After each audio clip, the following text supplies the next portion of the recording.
এখন অ্যাডমিশন টাইমটাতে মানসিক চাপ বা মেন্টাল প্রেশার কন্ট্রোল করা obviously it's a too tough thing. যতই বলো না কেন সবকিছু আসলে কন্ট্রোল হবে না। তুমি যখন পরীক্ষা দিতে বসতেছো তোমার ভিতরে একটা বুক দুরু করা, কি হয় গা ছমছম এরকম একটা ব্যাপার থাকবেই। এই জিনিসটাকে কি যে যতটা মাইনর লেভেলে রাখতে পারবা সে ততটা বেশি ভালো করতে পারবা।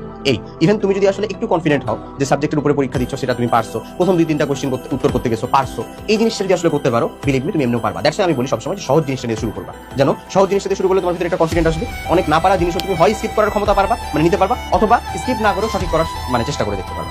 কথা বুঝা গেছে? সো দ্যাটস আমি তোমাদেরকে বলবো মানসিক চাপটাকে সবসময় কন্ট্রোলে রাখার চেষ্টা করো। একটা কোশ্চেন পারো না, নো ইস্যু। 2টা পারো না, নো ইস্যু। 3টা পারো না, নো ইস্যু। পুরোটাই পারতেছো না, নো ইস্যু। একটা এক্সাম গেছে আর অনেকগুলো এক্সাম আছে। কাম ডাউন, রিল্যাক্স, আয়রনি করো না, রিল্যাক্স, লিটারেলি তাই বলতেছি, রিল্যাক্স হও, পারবা। চেষ্টা করে দেখো, কারণ তুমি জানো তুমি সব নিয়ে পরিশ্রম করতেছো, তুমি জানো তুমি তোমার সর্বোচ্চ এফোর্টটা দিচ্ছ। যদি এখানে ফাঁকিবাজি থাকে তাহলে আমার মতন আরো 10টা ভাইয়ার কথা শুনে কোনো লাভ নেই। তাহলে কোনো লাভ নাই আর, তাহলে তুমি বাদ দাও। তুমি আসছো মজা করতে, সুন্দর করে একটা নেগেটিভ কমেন্ট করো, দেন চলে যাও।